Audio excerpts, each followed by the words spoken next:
தெளிவா சொல்லியிருக்காரு. கஞ்சனா இருக்கிறது கூட ஒரு குற்றமா? கஞ்சத்தனத்தை பத்தியும் வள்ளுவர் விளக்கியுள்ளார். சரி, இந்த அதிகாரத்துக்குள்ள போவோமா?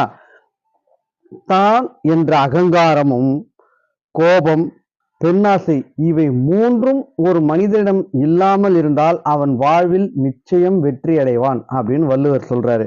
நியாயம் தானுங்க? ஓகே. இன்னொன்னு, நியாயமாக கிடைக்க வேண்டியவருக்கு கொடுக்காமல் இருப்பதும், சரியா? நம்மால அடுத்தவங்களுக்கு நியாயமா போய் சேர வேண்டியது, இப்போ சொத்து பிரச்சனையாகட்டும், இல்ல உயில், இது மாதிரியான விஷயம் கூட நியாயமா நமக்கு அடுத்தவங்களுக்கு அது போய் சேர வேண்டிய பொருளை நாம தடுக்கிறோம் பாத்தீங்களா? அதுவும் குற்றம்.